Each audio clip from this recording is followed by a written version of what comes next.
The People's Pope, from the beginning, embraced a papacy of humility, choosing the name Francis after Francis of Assisi, the 13th century patron saint of the poor.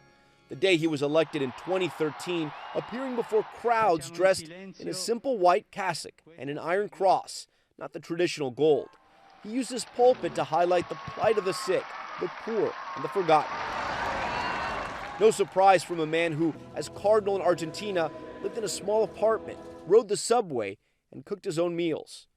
He could understand regular people. I'm an ordinary person, an ordinary guy with an extraordinary job. And I think that the message was, I am one of you. He was born Jorge Mario Bergoglio in Buenos Aires, the eldest of 5 children of Italian immigrants. As a young man holding jobs as a bouncer, a janitor, and studying chemistry before entering the seminary.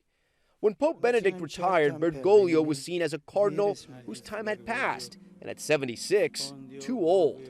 But he went on to make history as the first pope from Latin America, and the first in nearly 600 years to follow a retirement. Francis took over a church often at odds with the secular world. He came into the church at a time in which there was tremendous crisis, both internally and externally, in terms of its reputation. And he, in a sense, rebranded the Catholic Church. At a time when the church really needed a facelift, he provided it. Just months after his election, saying something revolutionary for a Catholic Church leader, that the church must welcome the LGBTQ community. If a person is gay and seeks God and has goodwill, who am I to judge? Francis shaped the church leadership tilting more towards the developing world with his appointment of 21 new and diverse cardinals in 2022.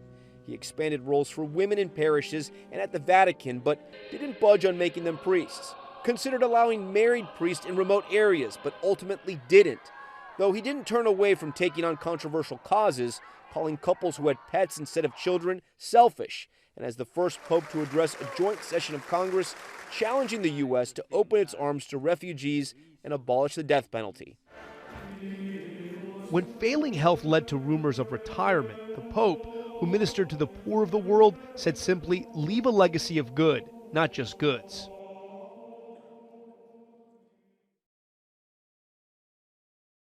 Thanks for watching. Stay updated about breaking news and top stories on the NBC News app or follow us on social media.